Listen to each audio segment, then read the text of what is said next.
గురుగారు, మీరాబాయి అలాగే గోదాదేవి వీరిద్దరూ కూడా పరమాత్ముడినే పతిగా భావించారు. ఇలా భగవంతుణ్ణే భర్తగా కోరుకోవటంలో ఆంతర్యాన్ని ఎలా చూడాలి? మీరాబాయి, గోదాదేవి ఇంకా అనేక భక్తుల వృత్తాంతాలు మనం గమనించినట్లయితే నామదేవుడు, జయదేవుడు, ఈ వృత్తాంతాలన్నింటిలో పరమాత్ముడు ఒక్కడే పురుషుడు. రాధా వృత్తాంతాన్ని కూడా గమనించినట్లయితే ఇంకా ఎన్నో వృత్తాంతాలు ఇలాంటివి మనకు కనిపిస్తాయి పురాణాలలో. పురుషత్వము, స్త్రీత్వము అనే శబ్దాలు మనం గమనించినట్లయితే ప్రతి మగవాడు ఒక పసివాడే, ప్రతి బాలిక ఒక అమ్మ, తల్లి. సహజంగా వాళ్ళల్లో ఆ గుణాలు ఉంటాయి.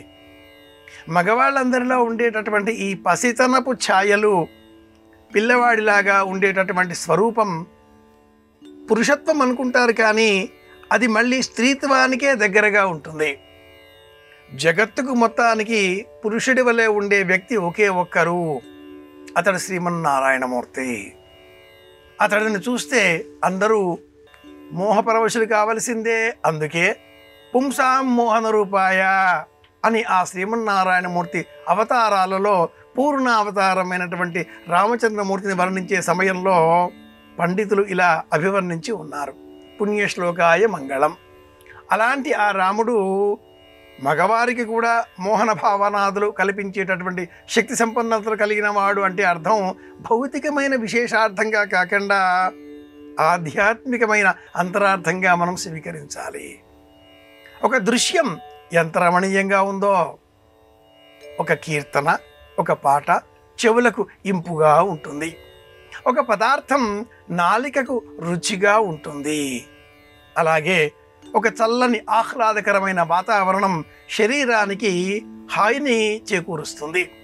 ఇలా అనుభవించే ఈ శక్తులు అన్నీ కూడా ఒక ఒక ఒక అని అనుకున్నప్పుడు ఈ ఐదింటి సమాహారం ప్రకృతి, అది పురుష రూపం. అందుకే గోదాదేవి ఆ స్వామిని తిరుప్పావై పాశురాలతో ప్రతిరోజు కూడా ప్రకృతిలో వినిపించేటటువంటి శబ్దాలలో కూడా స్వామి నామాన్నే వినాలి అనే బోధనలతో భారద్వాజ పక్షులు కిష్ కిష్ కిష్ అనే శబ్దం చేస్తే ఈశా ఈశా ఈశా అనే ధ్వనించినట్లుగా భావన చేస్తుంది. శబ్దం విన్నప్పుడు మన మనస్సులో ఏ ఆలోచన పూర్వమే ఉంటుందో ఆ ఆలోచననే అక్షర రూపంగా మారుతుంది. ఆ ఆలోచననే భావనగా లోకానికి మనం తెలియజేయగలుగుతాం. ఆ పూర్వం ఉన్న ఆలోచన ఆధ్యాత్మికమైనప్పుడు, సనాతన ధర్మానికి చెందినది అయినప్పుడు, అలౌకికమైనది అయినప్పుడు ప్రతి శబ్దం కూడా రమణీయంగానే ఉంటుంది. అలా అనుభవించిన మీరాబాయి తన కీర్తనలలో కృష్ణ పరమాత్ముడినే స్వామిగా స్వీకరించింది. స్వామిత్వము అనే ఆ శబ్దానికి దైవం అనే అర్థం ఉంది. లౌకికంగా ఉండే భర్తృత్వ భావన కాకుండా స్వామి నీవేం కావలిస్తే అది చేస్తాను, నీకోసమే నేను అని చెప్పడంలో స్వామిలో లీనం కావాలి అనేటటువంటి తాదాత్మ్యత ఉంది. భౌతికమైన అర్థంలో ఏ మహిళ కూడా తాను పుష్పాలు ధరించి భర్తకు పంపించదే. అలా చేసిన శక్తి ఆ గోదాదేవిది. అలా కీర్తించిన శక్తి మీరాబాయిది. విషాన్ని కూడా హాయిగా స్వీకరించింది స్వామి నామాన్ని చెప్పి ఎవరో అందిస్తే. అలాంటి ఉదాత్తమైన కథలలో ఉండే అంతరార్థం ఏమిటి అంటే మనస్సులో ఒకే విషయాన్ని స్వీకరించాలి.